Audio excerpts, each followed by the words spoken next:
Hi friends, hello, hi, how are you? I hope you guys are having an amazing day today. Hello and welcome to another rant. This isn't so much of a rant. This is more of a dissecting something that I see as an issue.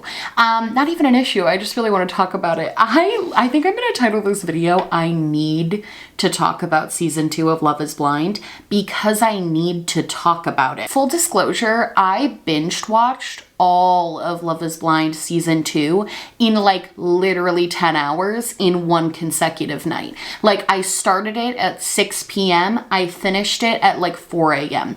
I got sucked in, and I desperately need to talk about the absolute lunacy that is this show. Now I know that this is the second season and you're probably like, Hannah, why was this so kooky to you? Season 1 already happened. You know the tea, you know the drill. Wrong, I didn't know. I didn't watch season 1. I actually tried to watch the very first episode when it first came out. I think it came out towards the beginning of quarantine. I tried to watch the first episode of season 1 and I honestly just couldn't get into it. I don't know why. I think honestly because there were just so many contestants, I felt weirdly overwhelmed by the whole process. I think going into it, I genuinely thought that all 15 people were supposed to be matched up with each other. Kind of like that show called Are You the One that was on MTV where all of the couples had a perfect match pre-picked, but they were supposed to meet through a wall. So I was kind of this is dumb. Don't like this. However, on a whim the other night, I said,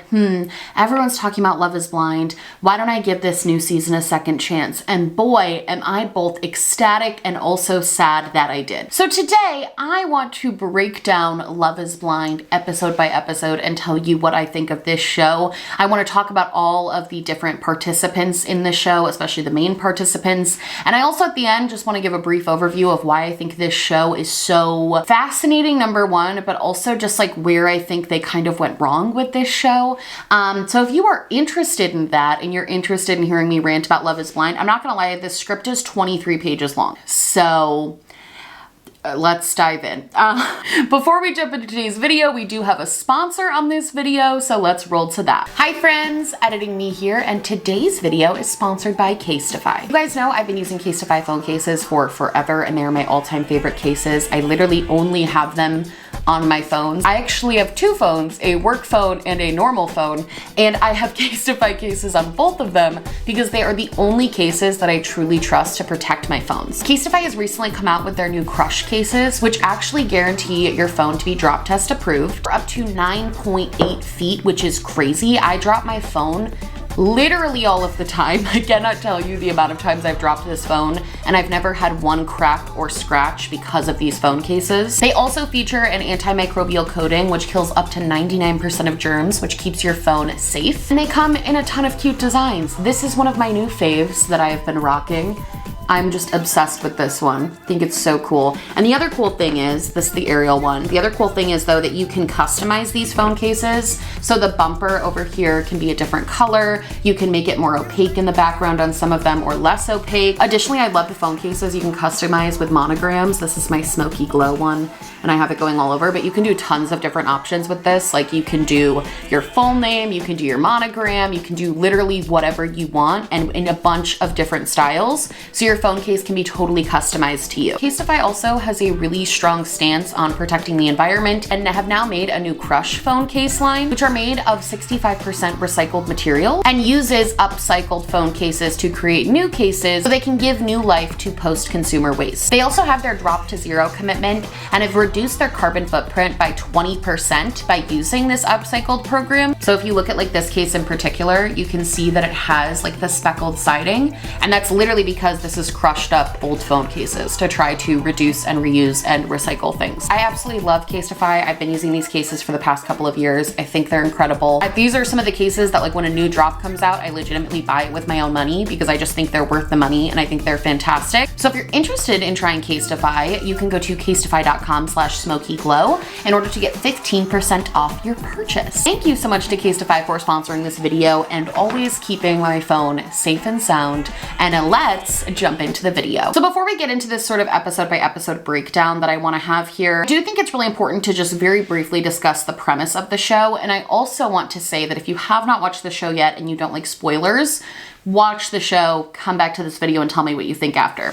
I don't want to spoil it for anyone, but I am going to be talking about the details of the show. So just a quick little, this is your spoiler warning. Click off now. The premise of this show is that 30 people, 15 men and 15 women, are all put into these separate houses. The men all live together and the women all live together. And they start going on dates. But the catch of this show, unlike most dating shows, is that you don't actually see the person that you're talking to on your date. The dates take place in these things called the pods. And basically in the pods, it's like an open room with like a couch and like a table, whatever, but there's a big sort of barrier between the contestants and they're only hearing each other speak over a speaker system. Basically the whole point of the show is they keep calling it an experiment. I don't know what they're experimenting. I guess they're trying to answer the question of like, is love truly blind?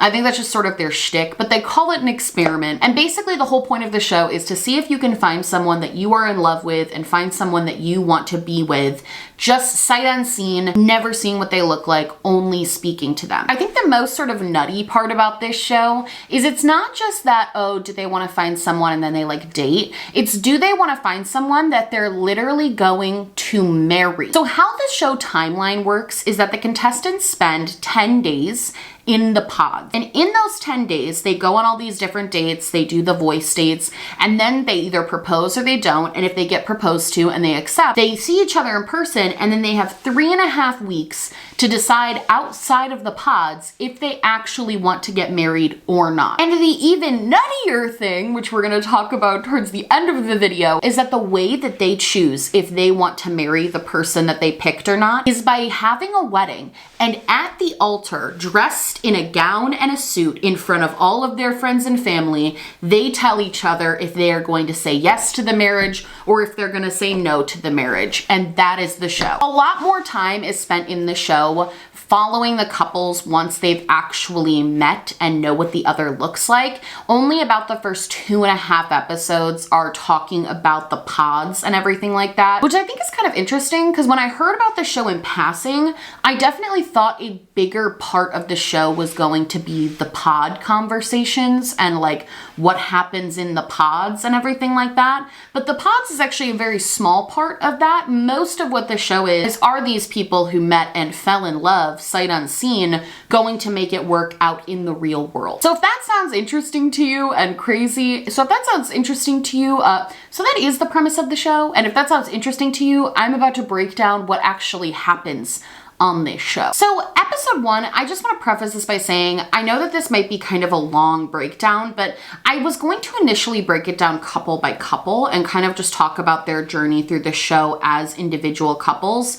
However, I found that when I was scripting it, there was just so much crossover that happened between all of these different couples because there's like love triangles, love squares, like there's all of it in this show. And I found that because there was so much interconnecting, it was just better to sort of do this episode by episode. So that's why I'm doing it this way. I just want to make that clear. But in episode 1, we meet all of the 30 participants. Well, most of them. There's a lot of people that live in the pod for the 10 days that you literally don't ever see. You just like see them in passing or see them like taking a shot with the group. They don't really focus, not like a shot, like a shot. They don't really focus too much on the people who aren't going to end up being coupled up. So you very quickly realize who is going to get engaged and who is not going to get engaged based on who gets screen time and who doesn't. Now, my first initial question about this show was like just practicality wise, how does this work? Because if your plan is to meet someone and then marry them, what if one is located in like San Diego and one is in Texas? Like, how does that practically work? Does one have to uplift their whole life to go move in with this other person? The answer is no. They do find all of the contestants from one local place. So I guess season 1's was in Atlanta and this season was in Chicago. So everybody that was in this season, all the participants were picked from Chicago. Now I actually looked into this just because I was kind of curious like how the beginning process works. Because basically they all get together, they meet the hosts of the show who are never in the show. I don't know why they're there at all, but they meet the hosts of of the show. And then they're like, the pods are open. And I was curious how this kind of worked because on the show, the first episode and kind of the first couple days of people meeting is very much portrayed as like speed dating. Like it seems like everything's happening really fast. The entire group of people all have notebooks where they're like feverishly writing notes about the person that they're talking to. The conversations seem very fast paced and sort of awkward and uncomfortable for the most part. And so when I looked into it, the reason it feels like speed dating is because in the beginning, it basically is speed dating. They want every person who's participating, all 15 men and all 15 women, to have the chance to talk to each other and go on these dates. So in the first couple of days, the dates are capped out at about 15 minutes per date.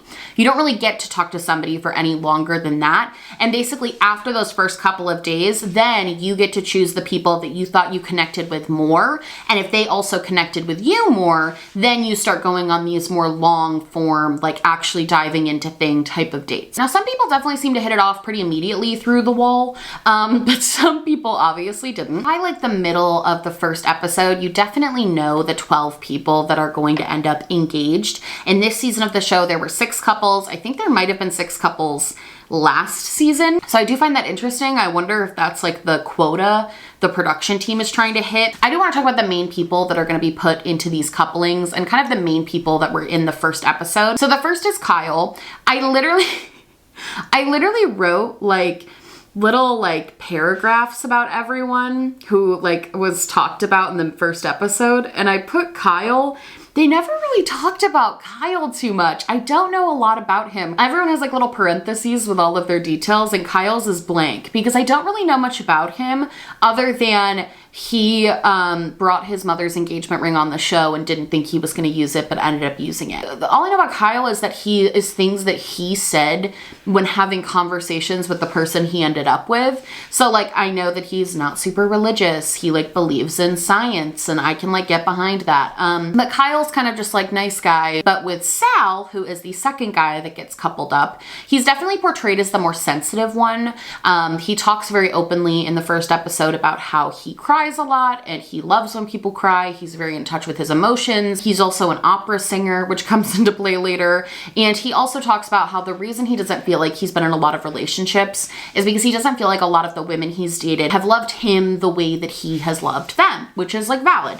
Next we have Nick, who's kind of one of the older guys in the group. He's only 38, so he's not old by any means. I think he's more mature, actually. That's a good way to put it. I think he's portrayed as one of the more sort of mature guys on the show, because a lot of these other guys are under 30, whereas he's a little bit older. And I think that he's portrayed as this more kind of mature, soft-spoken guy. They make it very clear early on that the reason he's single is because he has sort of commitment issues due to the fact that his parents got a divorce when he was a lot younger. So he has kind of this lifelong fear of divorce. And the reason he wanted to do this show was because he thought it would give him a really good and authentic chance at actually finding love. Now, next we have Shake, who I think the edit was supposed to make it look like he was like the eligible bachelor. Like he drove a Tesla, he lived in a skyrise in Chicago, but really Shake is just an asshole. That's the best way I can put it. And honestly, I know that he's probably gonna say like, oh, it was just the edit, the way they edited me, but he literally multiple times on like the speed dating part of the first episode asked the women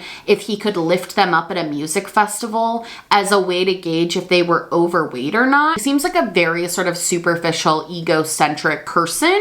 Based on the edit. I don't want to keep saying based on the edit. I think we should just have an understanding, you and I right now, that everything I say about all of these people, it's based on the edit. I don't know any of these people in real life. I don't know how they act in real life. The only way I can kind of talk about them is how the show edited them. And I do want to acknowledge right here that reality shows do have a really bad habit of misrepresenting people or editing people to look worse than they maybe actually are. However, just for the sake of not having to keep saying that wording, let's just all agree that like everything I'm about to say is based on how all of these people were edited.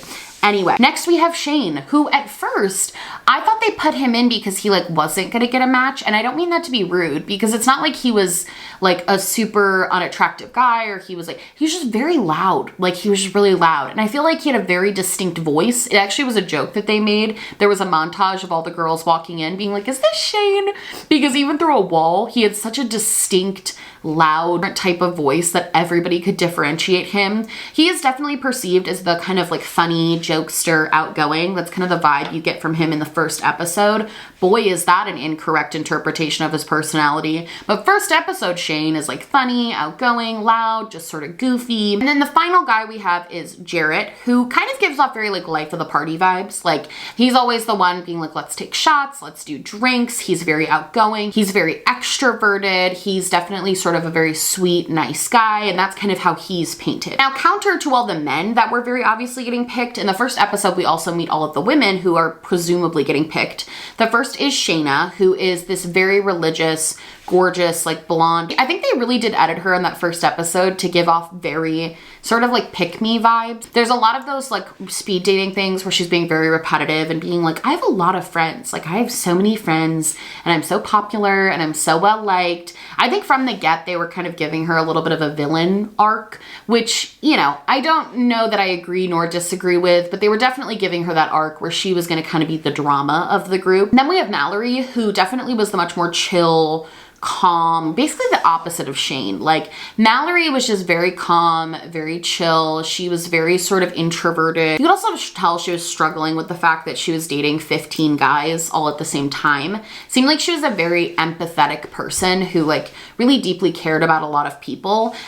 So right off the bat, you were kind of shown this more sort of vulnerable side to her, which I think is really good. Also have Danielle, who right off the bat again was painted as being very insecure. And the reason that they said she was insecure was because she used to be a little bit chubbier when she was growing up. That's the exact verbiage they used. It is not my own verbiage.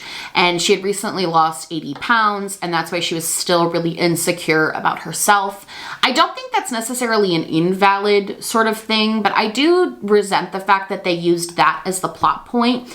As the season goes on and we learn a lot more about Danielle, I think you'll understand why that was like a little bit weird, because it's obvious that it's not just that, oh, it was like weight loss. It's obvious that she herself has said that she's had a lot of traumas in her life that have kind of made her act the way that she acts. And so I think to just sort of try to push that off onto her being like, well, I'm insecure because I lost 80 pounds, just a disingenuous type of editing. And I think also makes her seem more of the like hopeless romantic, almost like desperate vibes, which I don't really feel like she is the more you watch the season, but that's the first episode interpretation we're supposed to get. We also have Deep, who is literally my favorite person on this show. I can't even hide it. Deep is like portrayed as this very strong, knows what she wants, independent woman, very successful, not afraid to be vulnerable and open, and she is definitely painted as a person who is very forgiving. I'll explain in a minute. And also is like 100% in on a person that she truly cares about. We also have Natalie, who is definitely very similar to Deep's. Natalie is definitely portrayed again as that very strong,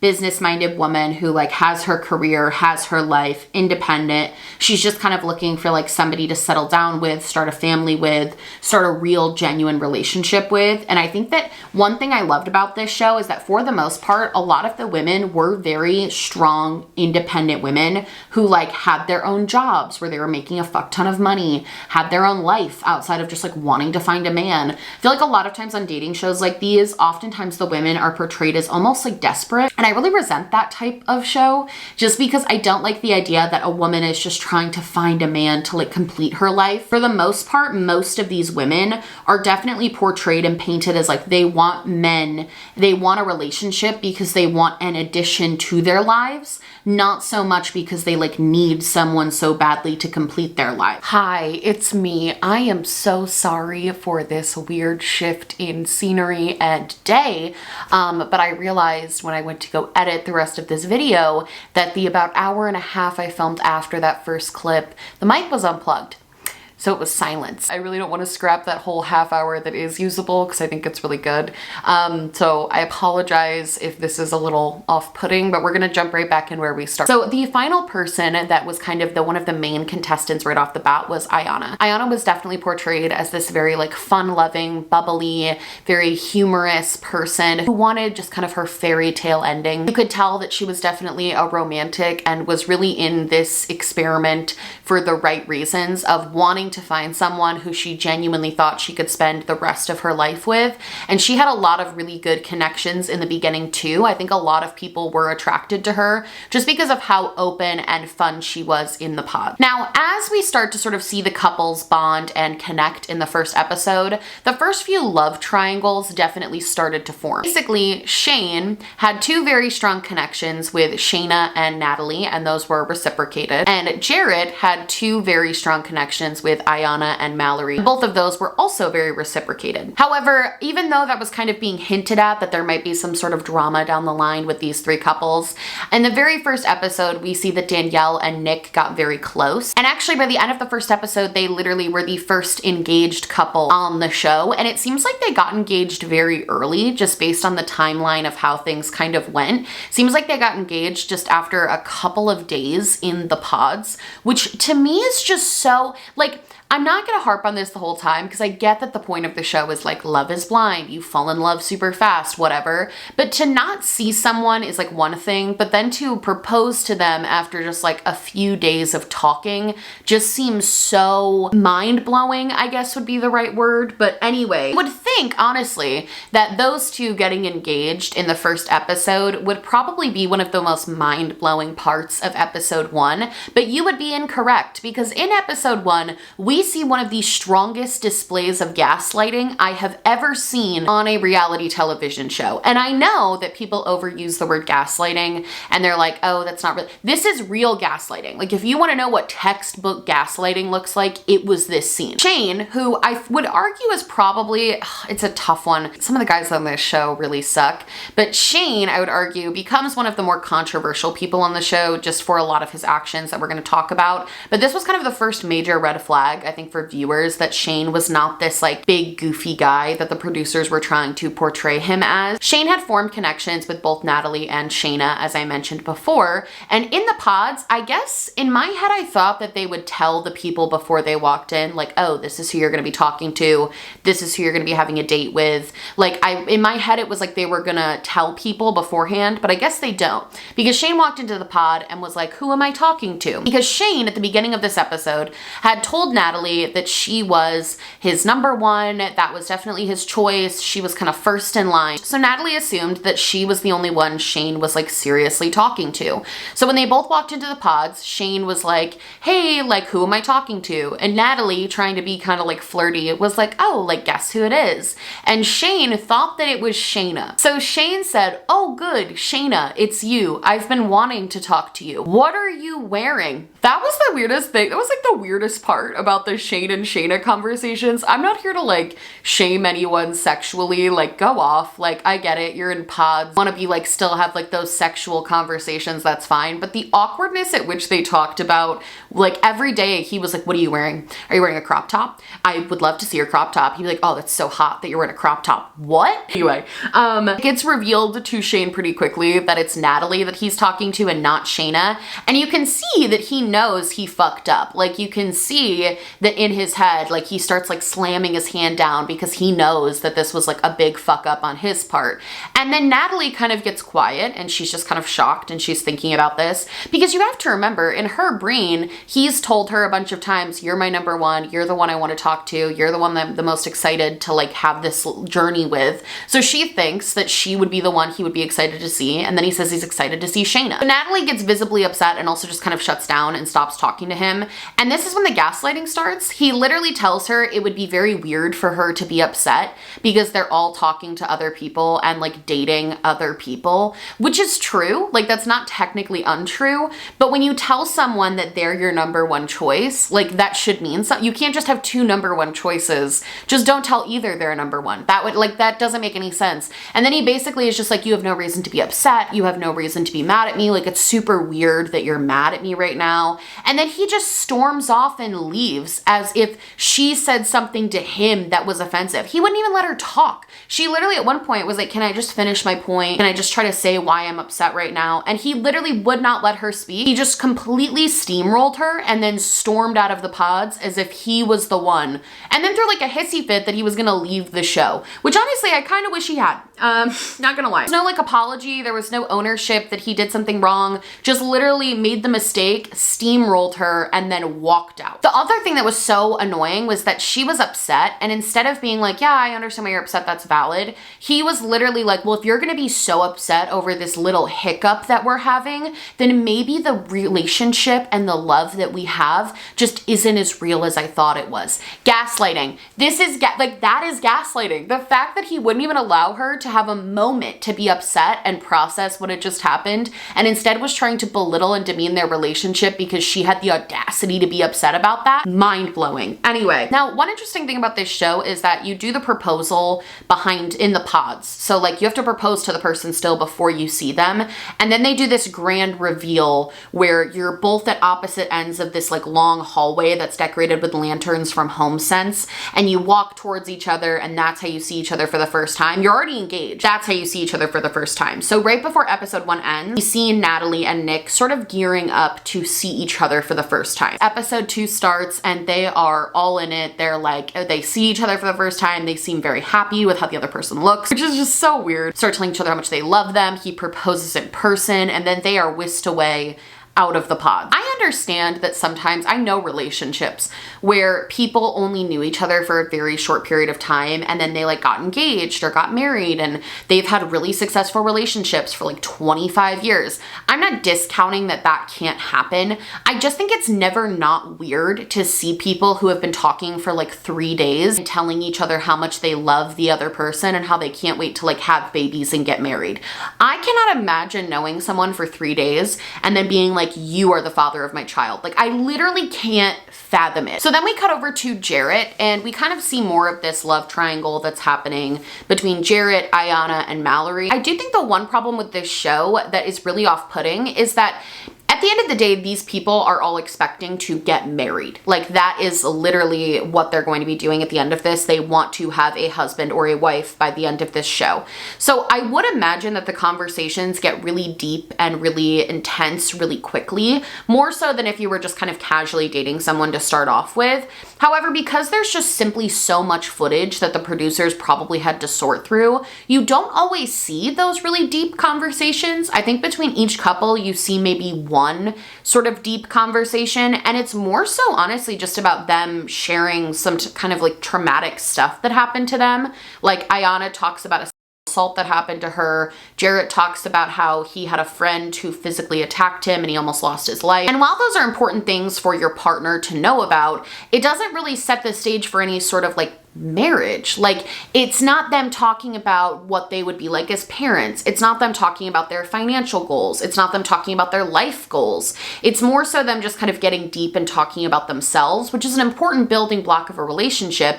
And I'm sure those things were talked about more in the pods. Just with the way the editing worked, it just seemed very sort of like everything was very surface level or trauma. Like, those were the two lines. We'd go from like people playing a word cross game together, laughing and giggling, to like trauma. And then we'd cut back to someone having like a taco night and then trauma. Like, it was just a lot. Like, the editing was very weird, and I don't think it helps people buy into the fact that these people actually have built any sort of sustainable foundation that would work for like a legally married couple. I think a lot of that also is because I would imagine that the producers put a lot of pressure on the contestants. We all know reality show producers are a different breed of human being and like organize and plan things to be just super interesting for the viewer. But I think that that sort of added pressure not only adds a sense of sort of madness and pandemonium to the people that are on the show, but I think it also adds this sense of madness as a viewer watching it. As you're watching people who have talked to each other for maybe an hour maximum, discussing how many kids they want together, and it just feels like a lot. Anyway, besides that rant, back to the love triangle. Jarrett, Mallory, and Ayanna kind of have this love triangle going on, but it almost becomes a love square because Jarrett is really, really into Mallory and Ayanna is his second choice. However, Mallory, I'm gonna put pictures, everything, so you guys can keep up because this is a lot. Mallory's first choice is Sal, who's one of the guys we talked about earlier, and Jarrett is her second choice. And honestly, one of the things that was really interesting about how they edited these pod scenes is, especially with Mallory, Mallory's kind of storyline between these two guys. They cut back and forth a lot between the two different sort of connections that they had. And it definitely seemed like Jarrett's was more sort of fun and she would laugh a lot, whereas Sal's were a lot more sort of deep emotional connections. So everything's kind of up in the air. It's like, who's gonna choose who? We don't really know. But meanwhile, Shane has manipulated Natalie into coming back and being his girlfriend. He quite literally like gives her a rose through the pod. I guess the pod, I wonder what the like production's assistant's life was like, because I feel like the people, the contestants were able to pick stuff that they wanted in the pods. Like if they were like, Shane wants to give Natalie a pink rose and ask her to be his girlfriend. What a poor production assistant had to place that in the pod. Or if they were like, Jarrett wants to give Ayanna a taco night, so we gotta go get tacos and prepare them in the pod.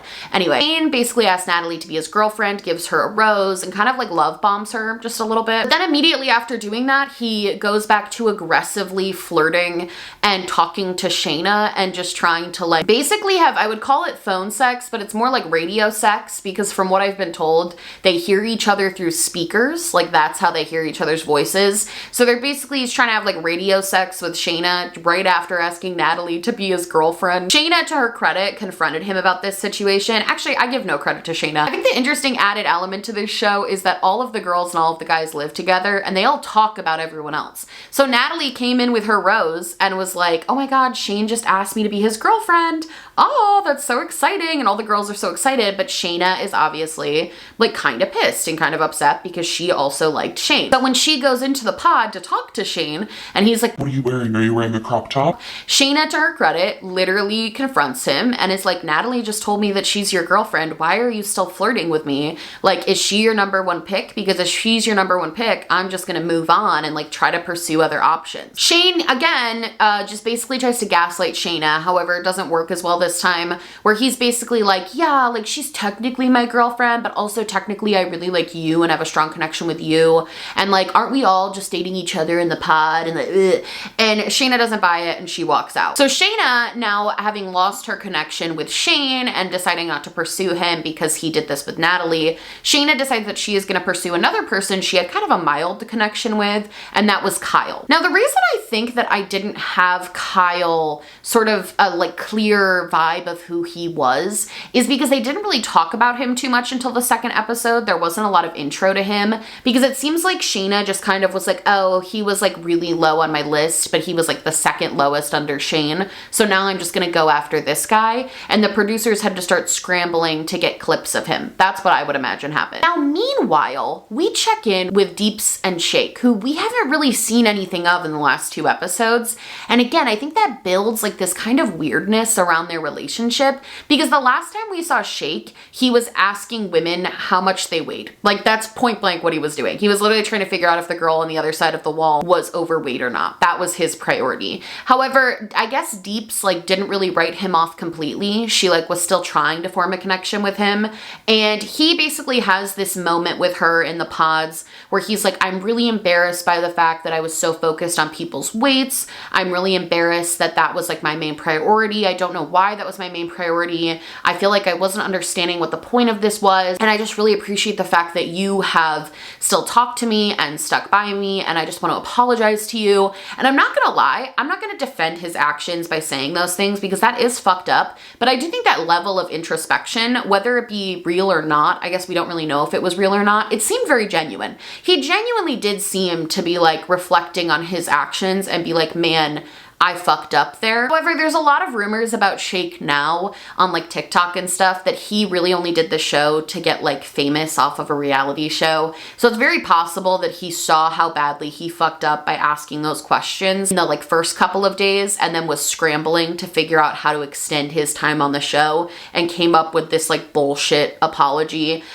Either way, Deeps buys into it and is basically like, you know what? I get why you said that and like I appreciate you saying that, and you know, I'd love to move forward with this like relationship and pursue this connection further. Meanwhile, Kyle and Shayna have a conversation that quite frankly should have just ended the relationship right then and there, which is where Shayna basically talks about how she is incredibly religious and Kyle is basically like, I am atheist. And it doesn't really seem like it would be a problem for Kyle to date someone who is super religious. He was pretty chill about all of it. Like he was like, yeah, like you could raise our kids religious and then they could make the choice on their own. I don't really care too much about that. But it was obviously a very big problem for Shayna that he was not a religious person and did not sort of have those same values as her. Initially, I didn't fully get this. Like, I kind of felt like it was a weird because I know couples that have very different religious beliefs and they're totally fine.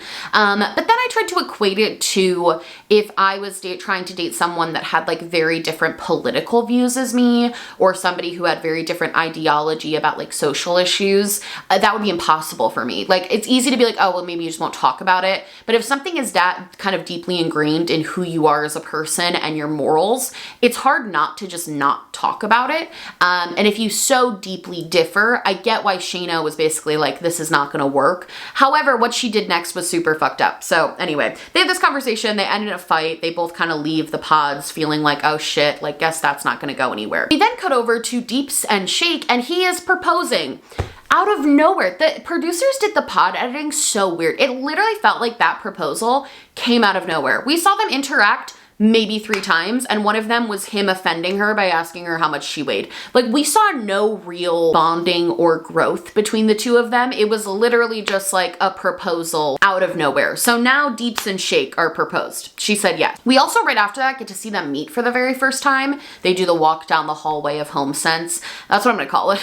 And what's so weird about this, especially for later on in the season, is that their reaction to seeing one another was easily the most positive of the entire season. Like, their initial reaction to seeing one another, they obviously found each other very attractive and were very interested in the other person. He did quite literally grab her ass upon seconds of seeing her in person, which initially I was incredibly grossed out by, because that's just because you're engaged, you don't have implied consent to like grab someone's ass. However, he did say that he had told her and asked for permission before doing that. So it does seem like that was something that was previously consented to. So they both seem like, he kept being like, oh my God, you're so gorgeous. You're so beautiful. You're like stunning. I'm so lucky. He was like so into it. And so was she. She was like so attracted to him. And that's why it's so shocking, because out of all of the couples that saw each other for the first time, they absolutely had the most positive reaction. So then Kyle decides that even though him and Shayna had this really uncomfortable conversation about religion, he still would like to propose to her, and he would still like to give her his mother's engagement ring. I'm assuming for this show they have all these engagement rings that the men can like pick from. He didn't even do that. He gave Shayna a family heirloom, and even on the show you can tell she's literally crying when he's proposing, and she doesn't want to say yes because she doesn't think that it's gonna work, and she doesn't even really like him. So Shayna's like crying, but for some reason she still says yes to this proposal, which makes like literally no sense in the slightest. Anyway, she says yes, but then immediately after saying yes, Shayna goes to Shane's pod. He thinks he's seeing Natalie. He thinks he's going to propose to Natalie today. The producers said, oh, no, no, no. We're going to squeeze every bit of drama out of this love triangle that we can. Shayna goes to Shane's pod and basically tells him that she is in love with him. She has the engagement ring on her finger, and she's like, Shane, I'm in love with you. I want you to choose me. I think that you should choose me. I think I am the person for you. And Shane is like, what the fuck? And that's where episode 2 leaves off. So Shayna, 2 minutes after getting engaged, runs on over to Shane's pod, knowing that Natalie is his girlfriend. This is why I said I don't respect Shayna's decisions on this show. Shane basically has a freak out with Shayna giving him this news, and essentially blames Shayna. Like, he's like, well, if you hadn't have just walked away from me and wrote me off 2 days ago just because I told someone else I wanted them to be my girlfriend. That's literally his logic. He's like, I know that I asked Natalie to be my girlfriend in the pods, but that doesn't mean that you should have run away and stopped talking to me. And Shayna's like, I know. I don't know what I was thinking. It's like, you were having strong morals. What the fuck do you mean you don't know? Don't let him do this to you. What do you, don't let him convince you otherwise. You were doing the right thing. You're not now, but you were doing the right thing in the fucking moment. He basically tells Shayna, it's too late. Wish you had talked to me for 2 more days, or things could have been different, but now it's just too late and I'm with Natalie. And Shayna's like all upset, and then she leaves, and for some reason still doesn't break off her engagement with Kyle. And then we cut to Shane proposing to Natalie. Shane does not tell Natalie about the fact that Shayna did this before he proposes, which is so bizarre to me because like she's gonna see it. Like she's gonna watch the show. They're filming you right now. Like you don't think they're gonna put that in the show? You don't think they're gonna put the juiciest drama they've had all season into this show? You're wrong. So he proposes to Natalie and Natalie accepts. So now we have 4 couples that are proposed to. Meanwhile, in the love square that is happening, Mallory finally makes her decision in terms of if she's going to pick Jarrett or Sal. Basically, Jarrett asks if he were to propose, what would her answer be? And it's actually very emotional. Both of them start crying and Mallory is basically like, I really like you, but I just know that I have a deeper connection with this other person and it is what it is. Basically, she says that she's going to pick Sal. She would not pick him, so to not propose to her. And Jarrett obviously takes this really hard. He's very upset. You can tell Mallory feels like genuinely bad about this whole thing. But then Jarrett decides that he wants to tell Ayanna this and kind of just see where her head's at. So to his credit, he does tell her. I will say I really liked Jarrett. I feel like he was genuinely very honest about everything. It's a very weird situation to be dating 15 people at the same time and to have all these different feelings and emotions for different people and to connect with different people. So I appreciate the fact that he was so honest about his thought process. Like he told Ayanna the truth and was like, I did ask her if she would have married me and she shot me down, but I still am very interested in pursuing something with you. Obviously, Ayanna is really devastated at first, but she does think about it a lot and decides that if Jarrett were to propose, she would accept that proposal, and she does. Both of them get engaged, and then Mallory and Sal also end up getting engaged in episode 3. So all of the couples that are left still have to see each other in person. Shane and Natalie seem very excited to see the person for the first time. They seem to really like how the other looks. Same thing with Jarrett and Ayanna. They both had a really positive reaction to seeing each other for the first time. There's definitely a little bit of awkwardness with Mallory and Sal.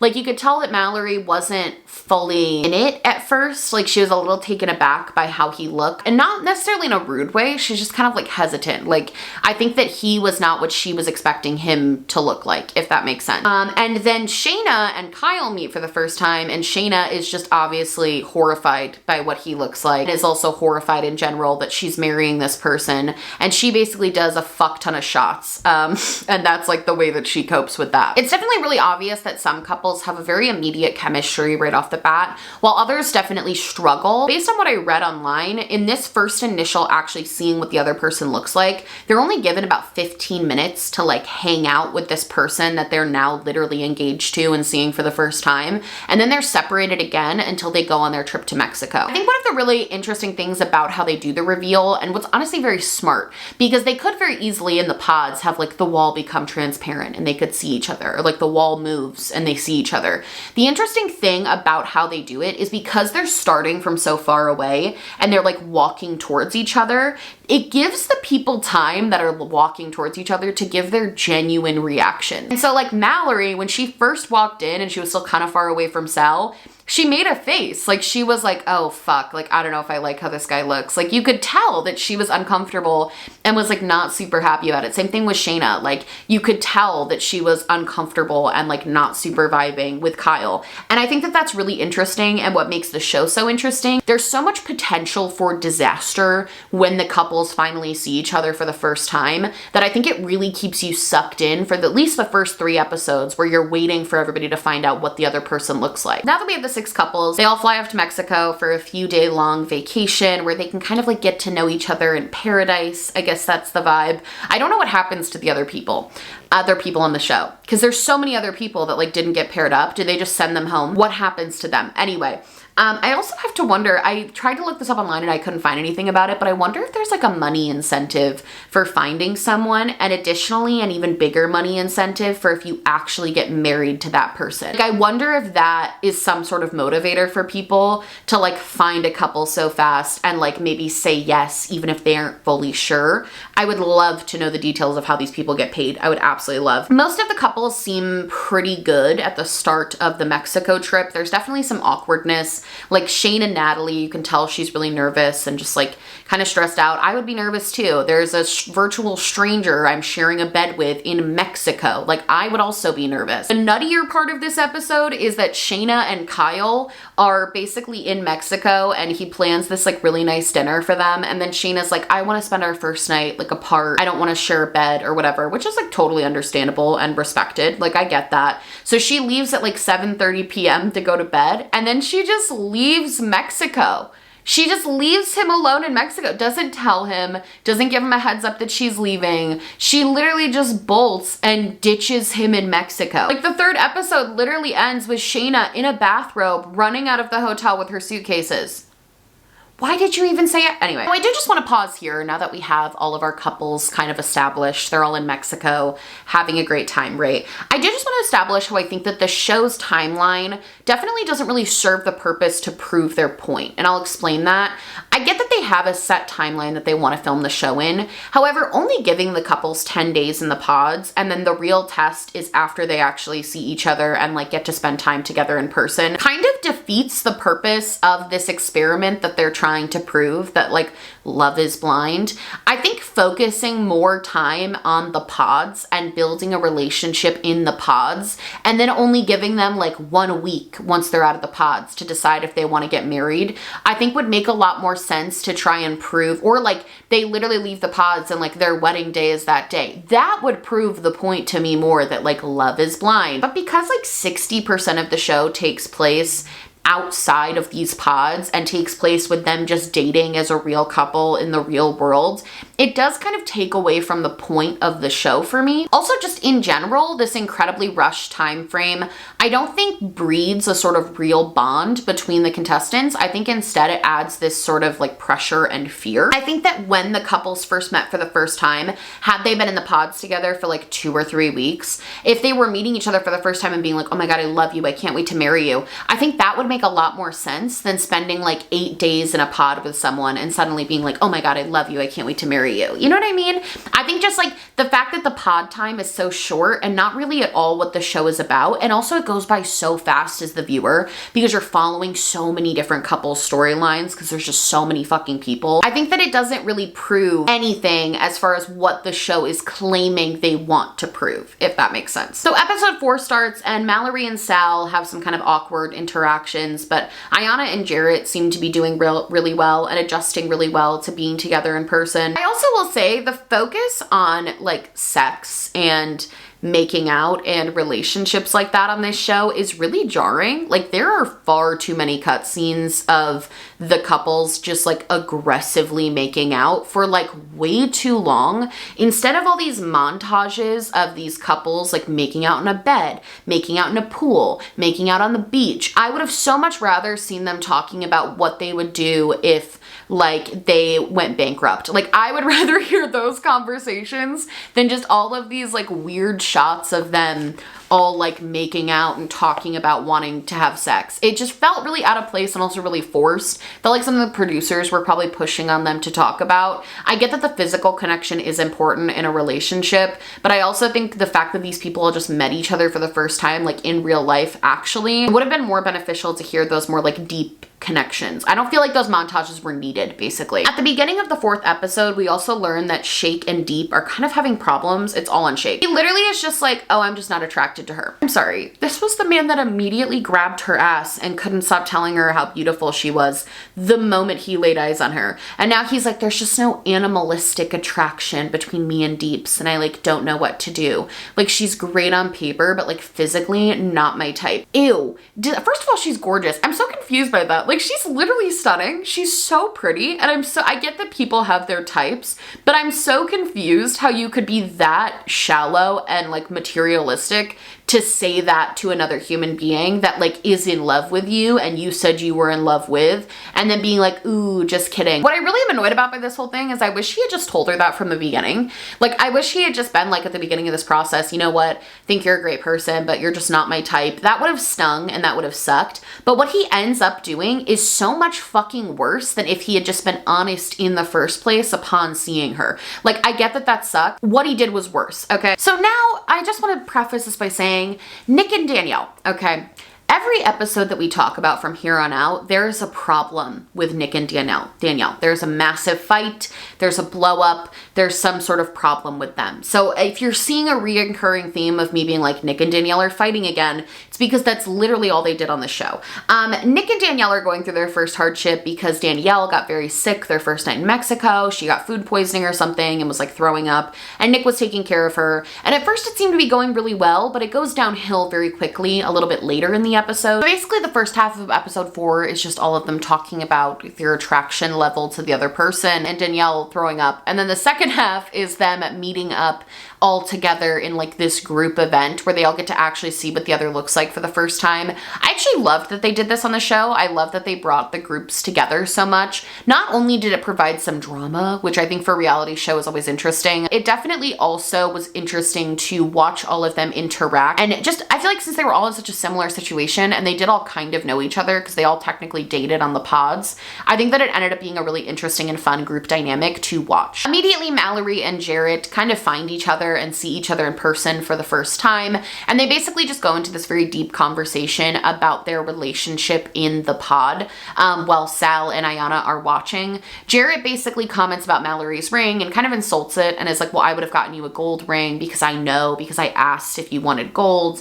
She's kind of like, yeah, and then he asks if she thinks she's gonna end up marrying Sal, and Mallory is basically like, no. Mind you, both of their partners are like 10 feet away. They can hear everything they're saying. So this is just like a bizarre move on their part. There's just some general flirting going on between the two of them, and it seems like most of the other contestants and Ayanna and Sal are picking up on that.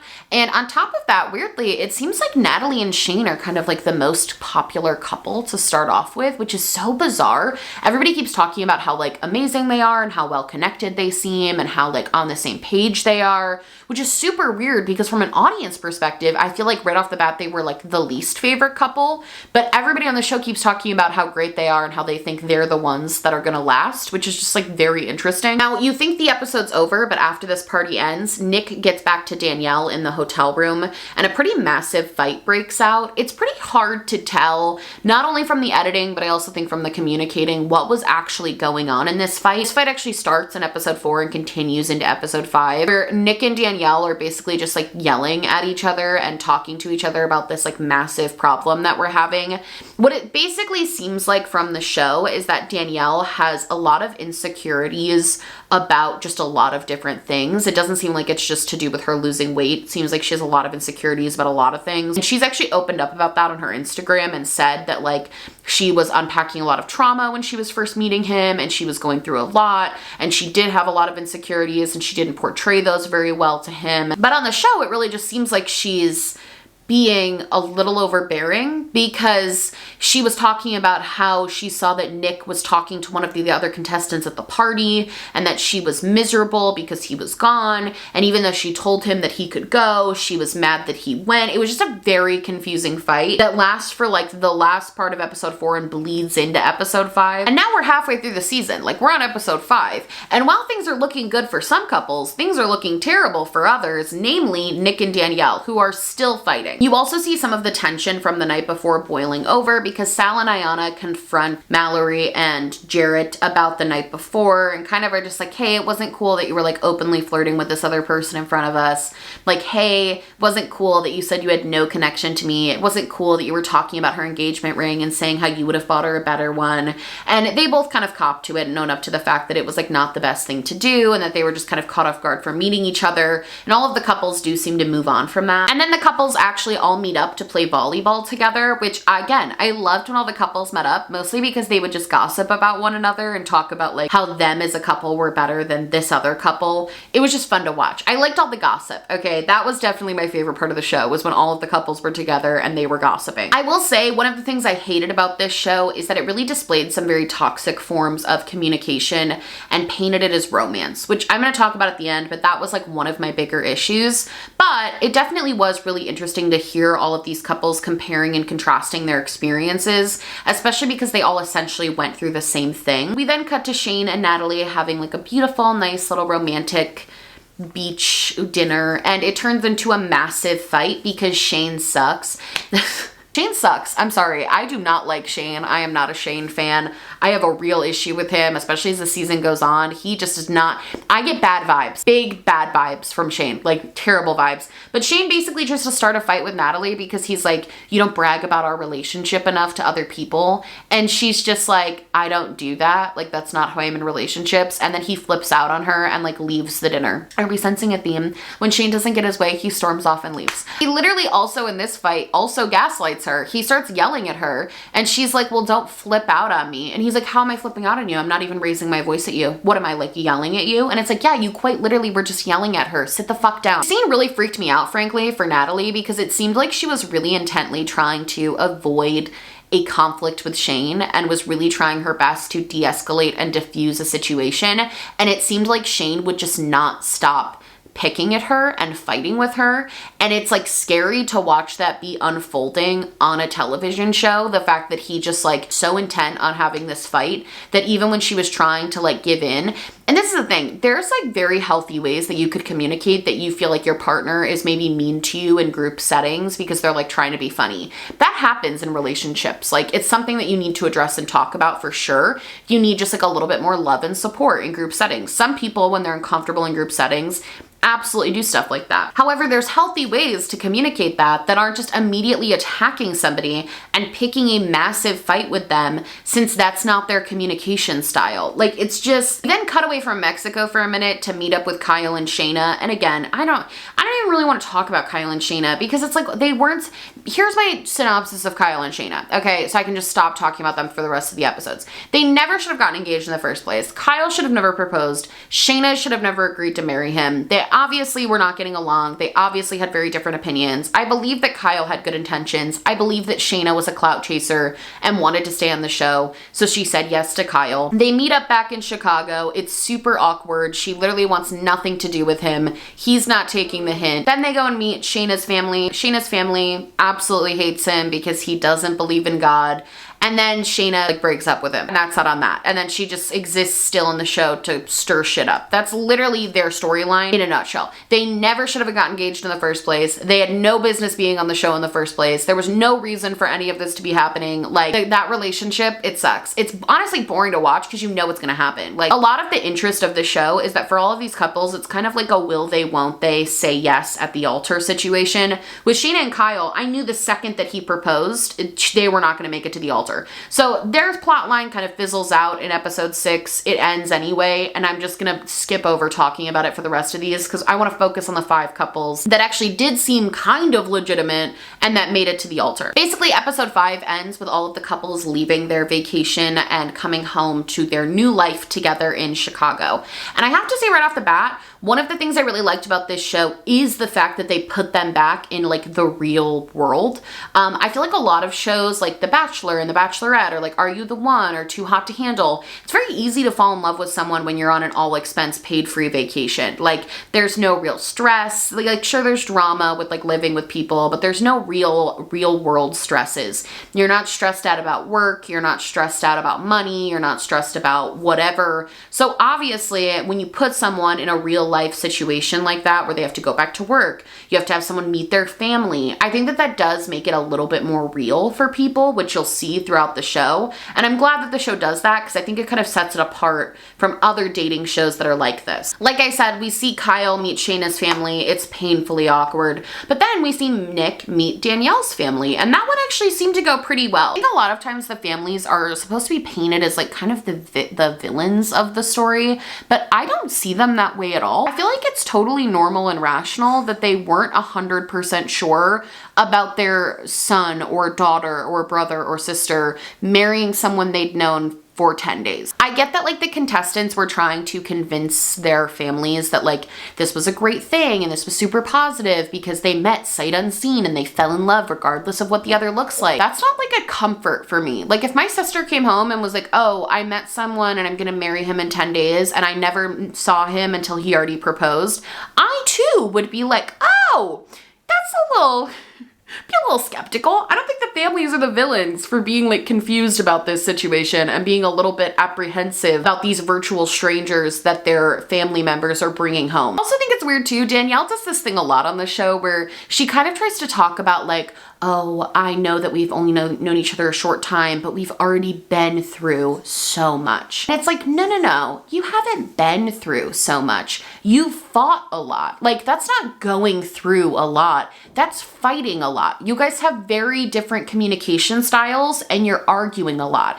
That's not like going through stuff. The reason that a lot of people tend to wait and I'm not saying all people, because again, I know that there are very successful relationships that happen in short periods of time, and I don't want to discount that. I think the reason that a lot of people feel more comfortable marrying someone after a longer period of time dating is because life throws shit at you. And like, that's the shit that you're going through together. Like, a story I always think of is right after my husband and I started dating, about a year and a half into us dating, we both had very significant losses in our family. I lost my uncle and he lost his grandmother. And those were both really, really challenging situations for both of us. It set us both back mentally a lot. It caused both of us a lot of emotional stress and just like a lot of problems personally. And being able to see the other person in that way and see how not only we individually handled grief, but how we as a unit handled grief together as a couple was really important and crucial in knowing if we should be together for the rest of our lives. If he couldn't have handled like me being extra anxious because I had someone pass, that could have been a problem for our relationship. So knowing that he can help me get through those things and him knowing that I can help him get through those things was a really strong moment in our relationship where it's like we went through something together. All Danielle and Nick have gone through as of right now are literally just arguments. Like, they've just been arguing nonstop. And I think it's really weird the way that she looks at the relationship as like, oh, we've been through so much together. You've been on a luxury vacation in Mexico. You haven't done anything yet. Like, this is the easy part. This is supposed to be the super, super easy part. Again, we actually do hear this kind of deeper conversation from Shane and Natalie. Basically, Natalie takes Shane to show her her apartment, and the two are talking about financial goals, and they realize that they are on completely opposite ends of the spectrum. Natalie very much buys into like 401ks and the stock market and having a budget and having a plan for your future and having money put aside, and seems to be just overall very sort of like good with money. I know that's very subjective, but it seems like she's very smart with her money for what suits her lifestyle. Whereas Shane is much more willing to just like spend on food. Like, he says he spends like $2,000 a month on DoorDash, which is like, anyway, says he spends all this money on food and like he doesn't believe in 401ks. And again, not that you can't have differing financial goals as a couple. However, the number one reason that people get divorced, like studies have been done on this, is because of financial disagreements and financial troubles. So if Natalie has a problem with Shane's spending habits and Shane isn't willing to change those to accommodate her, that might not be an issue for now, short term, but that certainly could be an issue long term. And I wish it's something that they went deeper into instead of Natalie just being like, oh, well, it's fine. No, I'm not going to change him. He is the way that he is. It's like, oh, no. You don't have to change him, but you do both have to have that conversation and like agree upon it to have a solid foundation to get married. We then see Natalie and Nick fighting again. We then see Danielle and Nick fighting again. They have like a massive fight. I don't even fully know what this fight was about. All of their fights feel like they come out of nowhere because I think things happen off camera and then they fight about them on camera. And that's why I think all of their fights are so confusing, because you never really know what's going on. But the gist of what I gathered from watching it is that Nick, when they left Danielle's family's home, wasn't super overly excited about how the meeting went. And that made Danielle feel really bad that he wasn't excited and made her question his intentions for some reason. I guess Nick was going through stuff with his family and was trying to deal with things going on with his family. And that's why he wasn't super invested in what was happening with Danielle. Like, it just seemed like he had other stuff going on. And Danielle basically was very upset about this, and it got really heated. Like, he literally told her, he was like, the whole world doesn't revolve around you. And she accused him of being like a narcissist. It was really heated. It was a lot. But we don't even have time to process that because we go straight from this super heated fight to Kyle and Shayna finally breaking up. Thank God. Goodbye. Good riddance. One thing I will give credit to is Kyle was very calm about this whole thing, but he was very honest. Like, he told Shayna to her face, he was like, you literally just lied to me. Like, you lied to my face and I wish you wouldn't have done that. And she was like, well, I don't know that I lied. And it's like, no, Shayna.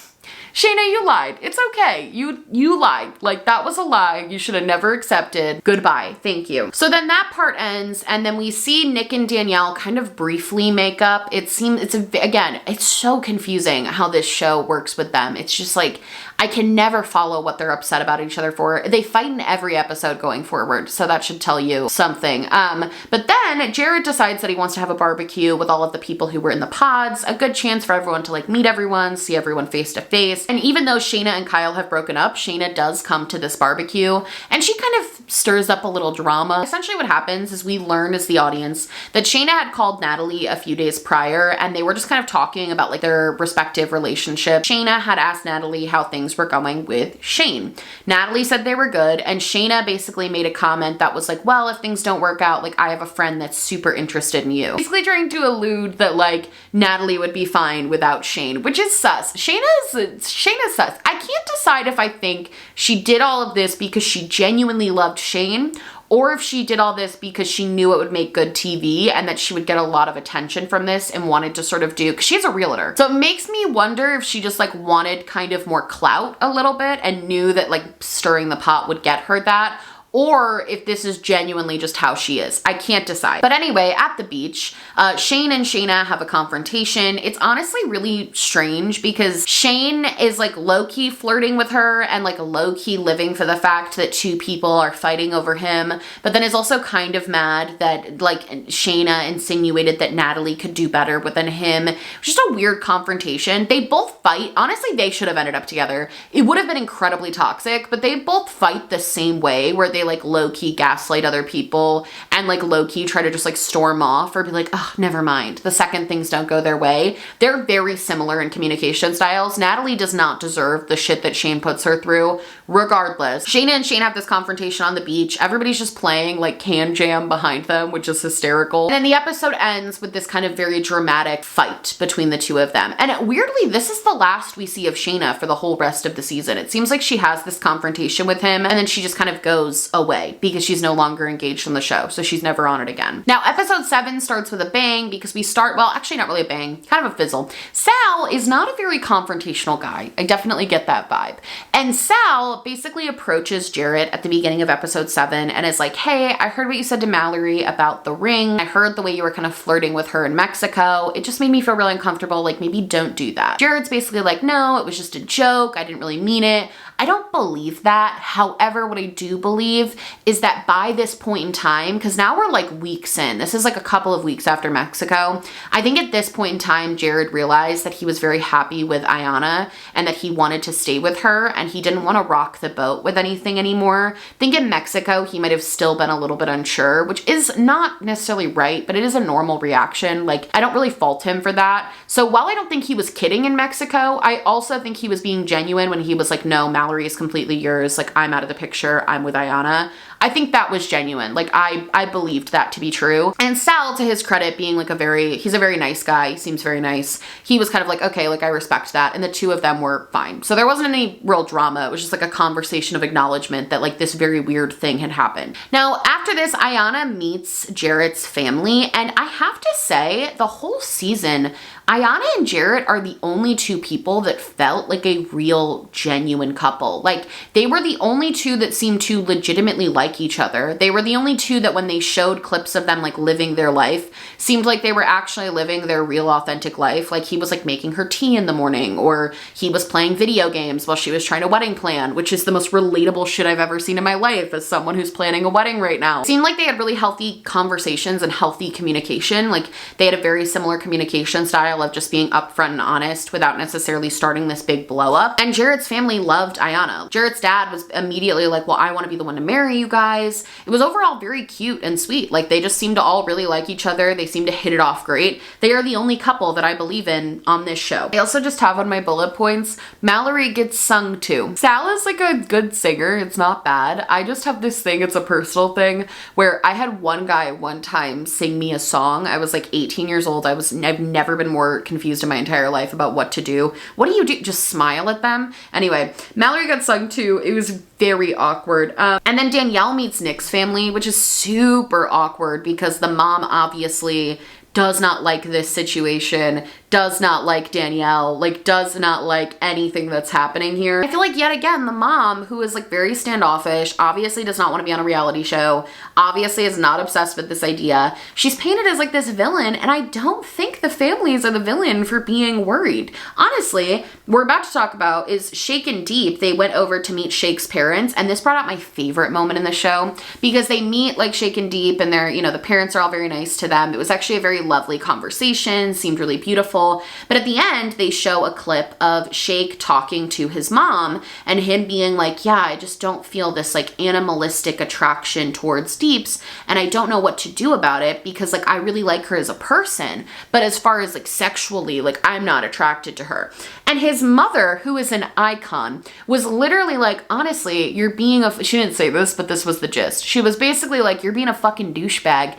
Cut the shit because she's an amazing girl and she deserves better if you're not gonna love her the way that she's supposed to be loved. Iconic. Like, I'm obsessed with the fact that his own mother put him into check immediately. She was like, honestly, I side with her. You're being a douchebag. She is perfect and beautiful, which she is, and was basically like, get your shit together or let her go or she's gonna leave you because like that's not acceptable. Now, the other thing this episode shows us is that Ayanna and Jarrett have had their first sort of like little mini problem. And honestly, that's the only problem they have on the entire show. And that's really just that Jarrett is having some problems adjusting, not going out and partying as much or, you know, making Ayanna a priority, which I do think is like kind of a normal thing to have happen if you're dating someone. It is a weird balance trying to balance out dating someone and also kind of like managing friends and social life still and wanting that balance between when do you bring your partner, when do you not. However, normally you're figuring all that out when it's just like you're just dating. In this, there's this sort of end all be all in the next week that they're gonna be fucking married. So obviously this stresses out Ayanna because she's like, is he gonna figure this out? But they have a really productive conversation about it. She literally just tells him point blank, like, I don't care if you go out and party till like 3 a.m. I don't care if you go out like 2 or 3 times a week. Like, that doesn't really bother me. I just need to know that I'm also a priority when you are home and when you're not going out. And I feel like that's incredibly healthy. Like, I feel like she's just kind of like, I get it, we're young, like you can go party, but you just need to be home at a certain time to make sure that like I feel like a priority too. I feel like a lot of people have this misconception that once you're married, you like have to give up your social life.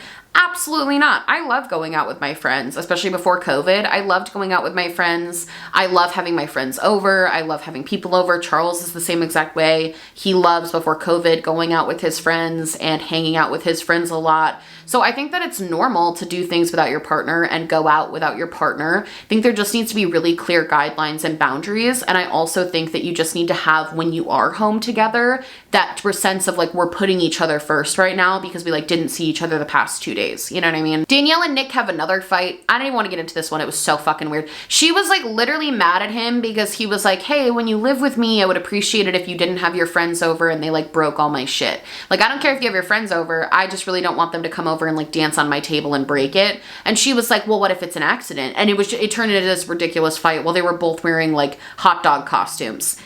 Absolutely not. At the end of the episode, it ends with Natalie finally telling her parents that she even went on this show in the first place, which is bonkers to me that she just didn't tell them she was going on this reality TV show to try to find a husband. I actually love her parents. They seem very sweet and very cute. The mom had kind of a negative reaction, but I think that was pretty normal. Her daughter was just like, hey, I met this guy 10 days ago and we're getting married in 7 days. And her mom was like, no, you're not. Her dad was all for it though. He was just like there for the ride, I think. They have like this really funny, cute scene. And then the episode ends with Shane about to walk in to meet Natalie's parents. So at the beginning of episode 8, Shane meets Natalie's parents. That all honestly seems to be going super well. There's also a dinner scene in episode 8 where Shake literally tells Deeps he's just like not attracted to her. That happens. There are a few scenes where the couples are kind of like meeting each other's families and they're all like pretty normal and sweet. There's definitely some drama that happens with that, but I feel like I don't want to be too repetitive because a lot of the meeting the family scenes are very similar.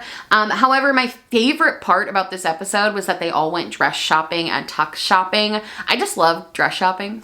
It just makes me happy. I love watching people try on wedding dresses and pick out wedding dresses. It felt like a really fun, kooky version of Say Yes to the Dress, and I was all for it. I thought all the dresses the girls picked were absolutely stunningly gorgeous. Like they all looked so beautiful. I wonder, I'm pretty sure production had to have paid for like all of this for their weddings. So I feel like that would have been kind of cool that they got to, I feel like they didn't get to pick the venue because all of their weddings were at the same venues, but it seems like they did all get to pick their dresses and exactly what they wanted. And I feel like that's really cool, really beautiful. All of them looked gorgeous. Loved that whole process. The one thing I am really curious about though is how they were able to like literally fit all of these girls for all of these dresses in under a week. And all of the guys for the tuxes, that's not like a short process. Like that takes a while. Alterations for wedding dresses takes forever. Like they tell you to do it 6 months before your wedding. I don't know how they did it 3 days before, but God bless the seamstresses who were working on those dresses. Now, as the girls and the guys are kind of getting their wedding attire put together, they do have their friends and family there with them.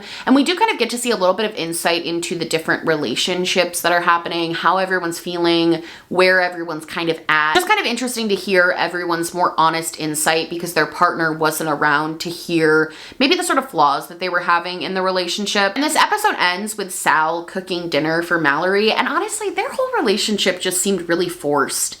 It felt really fake. This was, I think, the moment where I really felt that way, was none of it felt genuine for either of them. It seemed like they both were just really nice people and were trying to kind of force this relationship that wasn't super authentic. Here's what I think would have happened to Sal and Mallory had they met in real life. I think that if they were attracted to each other, like physically, they would have probably casually dated for a few months and then like pittered off. Like, I don't think it's that they don't like each other or they don't even like love each other. Like, I think they definitely have feelings for the other. I don't think they have these like deep-seated emotional feelings where they like want to get married. Feels like they're both trying to push themselves to be more in love with the other person than they actually are for the sake of the show. And I think that that's very clear, especially in this dinner scene in episode 8. It just doesn't feel authentic. And like none of their relationship feels super as romantic as they're trying to make it seem, you know? Episode 9 is the Bachelorette and Bachelor Party episode. The girls take a river cruise through Chicago and the guys get Wrigley Field rented out for them so they can get drunk and play baseball. One of those sounds significantly cooler than the other, and I think you know which one, but anyway, couples are kind of having their dates before they go on the Bachelor or Bachelorette party, and like most of them go well. Sal and Mallory's, Sal like sings a song to her. Again, I can't get over how awkward I think that is. I'm sure some people find that very romantic. That idea of someone singing a song, not only singing a song, a first verse, a second verse, and a bridge, 3 choruses. I don't need that. I don't need all that. Thank you. Nick and Danielle spend the night before the Bachelor and Bachelorette party fighting. Again, they literally fight in every scene is them fighting. I cannot stress this enough. Every single scene is them having an argument. Ayanna and Jarrett basically discuss if she's going to say yes. It's pretty clear that Jarrett is absolutely going to say yes, but Ayanna is the one that's still just like a little bit on the fence. You know, kind of her worries about marrying someone who still is so social and kind of parties a lot. And he basically says like he will show her with his action. And then Shake and Deep kind of have this like very normal date. Same thing with Natalie and Shane. Nothing really happens. And then they go to their respective parties. The only interesting thing that happens at the bachelor party really is that Shane is unable to hit the balls that are being pitched at him and he throws a hissy fit, which again, Shane scares me. I do not like him. Get terrible vibes from him. But the really interesting thing that happens at the bachelorette party is Deeps is talking to Ayanna about if she's going to say yes or not, and is talking about sort of the problems she has in her relationship. And the way that the show was edited this whole time really made it seem like Deeps was really unaware of how horribly Shake was treating her, which I think made me as a viewer think that like maybe he was just like lying to her face and then saying all this stuff behind the scenes about her and that she had no idea what was going on with this situation. However, Deep's opening up about this relationship to Ayanna on the boat made it really abundantly clear that she was very clued in to how he was feeling and how she was seeing that she was putting like 150% into this relationship and he was putting like 0% basically. And then we cut to the wedding days. I thought all the weddings were going to happen in in episode 10? Oh no. The weddings happened in episode 9 and 10, and the very first wedding to kick it off is Nick and Danielle. And as Danielle is getting ready, she literally says that Nick called her the night before and was like on the phone with her and was basically begging her to say no. Like, he was begging her to be like, we can still date after this. We don't have to break up. This is not us breaking up, but like, we have a lot of problems to work through, and I do not think that we should get married tomorrow, and I am begging you to say no. And she basically was like, I'm not gonna say no, I'm gonna say yes. And it's like, oh God. They go through the whole wedding. It feels super weird. Like, this wedding did not feel like a real wedding. I don't know what it was about it, but she gets up there. He is sweating. He's sweating. I'm not trying to mock him in it either. Like, he is sweating. So he is a rag. He's constantly patting it and more sweat's just coming down. You can tell that this man is so incredibly nervous and just like incredibly scared about what's about to happen. So as they get up there and Danielle says yes. She's like, I would like to marry you. Love is blind. You're the love of my life. We're getting married. And then the episode ends before we hear Nick's answer. And honestly, I really thought he was gonna say no. I really did. I was like, there's no way that he's gonna say yes. He said yes. Episode 10 starts with him saying yes. He literally is like, yep, love is blind, we're getting married. And then they get legally married. Honestly, I know I'm like flipping out, but at the end of the day, like, it's their relationship. It's not my relationship. It doesn't really impact me at all that they got married. It doesn't really impact anyone besides the two of them. So even though I can sit here and be like, oh, that was probably a mistake based on what was shown on this TV show, at the end of the day, I do hope it works out for them. Like, I hope they're happy. I'm just shocked that he said yes. I really thought that he was gonna be like, absolutely the fuck not. Just based on how many incredibly negative interactions the two of them had. The next marriage we see is Shake and Deep's marriage, and she looked gorgeous. She is a queen. She's so beautiful. And she got up there, and this was so iconic. She got up there and they asked the question of like, is love blind? And she was the first one to answer. And she literally said, I truly believe that I deserve someone who loves me at 100% and who gives me as much as I give them. And you are not that person. So I'm gonna choose myself and I'm gonna go ahead and bounce. And then she just leaves him at the altar. This man's face, he was hurt. You can't just be a dick to your future wife and tell her she's ugly and then be like, oh, well, I guess I'll be with her for her personality, and then expect her to marry you. Tell immediately that he was trying to like play it off. She left and he turns to the crowd. He's like, this is a party. Like, come on, drums. Then he serves one of the most pitiful lines I've ever heard, which is him literally being like, well, I got Nobu reservations on Sunday, so I'm all good. It's like, great Shake. Thank you so much for that insight. They show him, it's funny because they show the mom of Deep come out and she's like comforting Deep, but Deep's is fine. Deep's is thriving. Like, she's like, I chose myself. I'm very confident in this decision. I know I made the right decision. I'm honestly fine. Like, she's like, I'm not even upset. She's not crying. She's not sad. She's not emotional. She's like, nope, I chose myself. Like, thank you so much. And then you cut to Shake, who's literally on the verge of like tears. You can tell he's very upset, and he's talking to all the wedding guests. And he's like, man, I wasn't even gonna say yes anyway. Like, I was like 50-50. So it's probably good that she said no. Cause like, if she had said yes, I bet I would have said yes just to like make her happy. And then we'd be married. And like, God forbid, you can tell he's upset. That man is hurt. Then their wedding ends. We cut to Natalie and Shane's wedding, which this one was really surprising. Even though they've had a few fights up to this point, I think that everyone thought, even though it's not a good idea, going into this wedding day, it was like, well, Natalie and Shane are probably a yes, because they both just seem so into each other. However, we learned on the morning of Natalie and Shane's wedding that the night before, the two of them had gotten into a really explosive argument.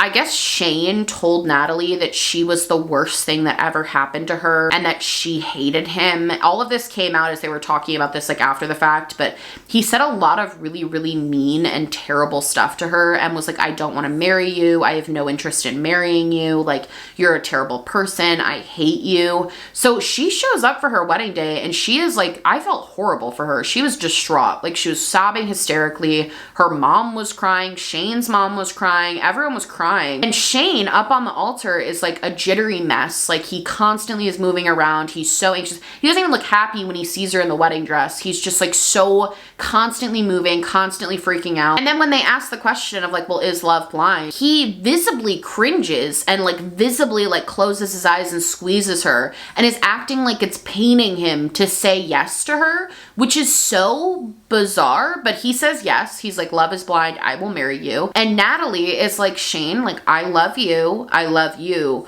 but no, like, absolutely not. I'm not going to marry you. And she's very calm. She even tries to whisper stuff so as not to like embarrass him, which I think is more than fair. She basically was like, we have a lot of shit we have to work through. And like, I can't do this. Like after last night, like I can't marry you in good faith, knowing what I know about this fight. And then she leaves and he leaves and he gets all upset. She tries to sort of find him and talk to him. And he basically just gaslights the hell out of her. He's very mean to her, very rude to her. And he tells the camera, he's like, if she thinks that I'm ever going to date her again after this, like she's crazy. Like there's no way I'm ever going to be with her ever again after this. And it's like, okay, honestly, she's dodging a fucking bullet. It does seem like they're still together though, based on their social media posts, which makes me sad. I really liked Natalie. And again, I'm trying not to judge too harshly because I know that reality shows can like do things with editing, but it just seemed like she was too good for him. That's how I felt. We then have Mallory and Sal's wedding, where I wasn't super invested in this one, but it was actually a very kind of like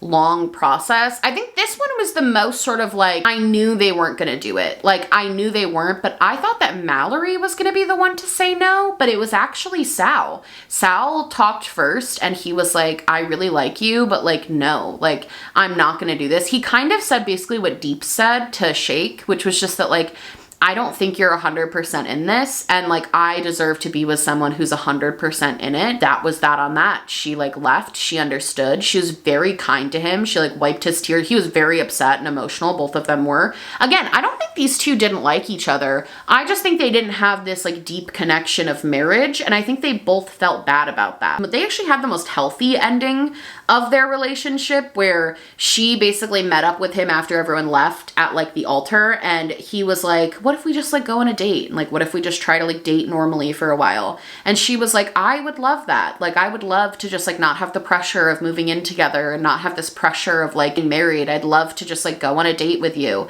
And I thought that was really sweet. It was like a very cute way to end their story. That's what they should have just done in the first place. I wish they had just been able to meet at like a bar or something, or like on Tinder. I feel like they would have had a really at least good friendship if that's how they had met. We then get to Jarrett and Ayanna, and I am so happy they both said yes. They were my favorite. Their wedding was the only wedding on the show that felt like an actual wedding. It felt real. Like all the bridesmaids walked down really slow, and all the other weddings, the bridesmaids are like sprinting down the aisle. Bridesmaids walked really slow. There were so many people there to support them. So many people seemed genuinely like invested and happy with their relationship. It was just a beautiful ceremony. They both seemed incredibly happy. Their after party looked so fun. They didn't even show Nick and Danielle's after party because it was like nothing happened. Everyone's dancing at their after party, having a great time, like drinking. It looked like a blast. And the show ends there. That's where it ends. I know there's going to be a reunion coming up this next week. And if you guys want me to post a follow-up video where I kind of cover everything from the reunion, I definitely will. I wanted to get this first video out before the reunion just because I feel like a lot of people give a lot of excuses that aren't true in reunions. And I wanted to kind of just say my piece based on what I thought about the show before the reunion aired. And now I just want to kind of give my final thoughts. I know this video has already been way too long after talking about all of this drama with the show, but I want to give final thoughts on the show. I do think the show is weirdly addictive, and I get why it's so addictive. I get why people really get into it and like it, but I also do worry about this show in a way that I don't often worry with other dating shows.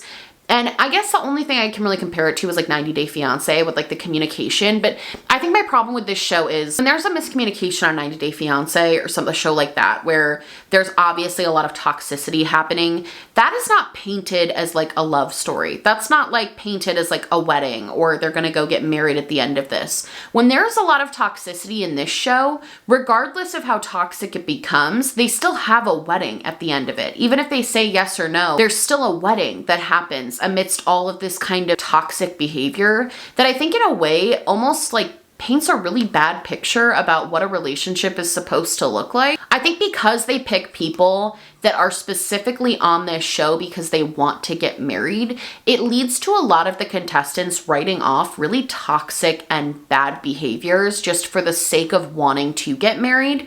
And I don't think that that's a positive thing. Like, I think that a lot of the contestants have, even in the pods, they have these like red flags. Like the Shane and Natalie situation, the very first conflict they had when he thought it was Shayna and he asked what she was wearing and things like that. If you were dating someone in real life and they texted you that, they they were like, hey, like, oh my God, hi Shayna, like, what are you wearing? And they texted the wrong person. That's a relationship ender. Because these people are all in this sort of pressure cooker like situation where they think they're finding their fiance and they think they're finding the one. They overlook a lot of these red flags and toxic behaviors. And I don't necessarily think that's something we should be like, oh my God, that's amazing. So happy for them. Like, whatever. I also think the premise of the show to call it Love is Blind is so dumb because for 70% of the show, they're not blind. They see each other very clearly and it's just like a normal dating show where you threw people together. I get that the point is that you find this first connection in the pods and then you kind of develop it from there. It just all feels very forced and awkward, and very few of the couples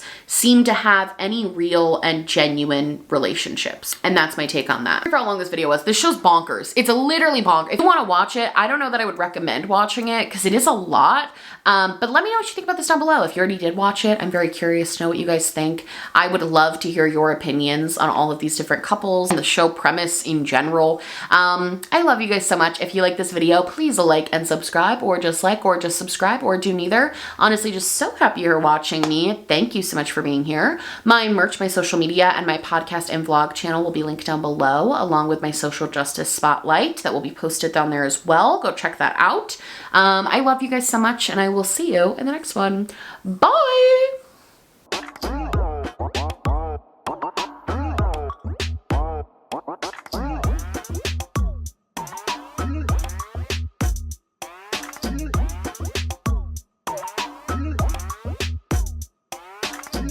What?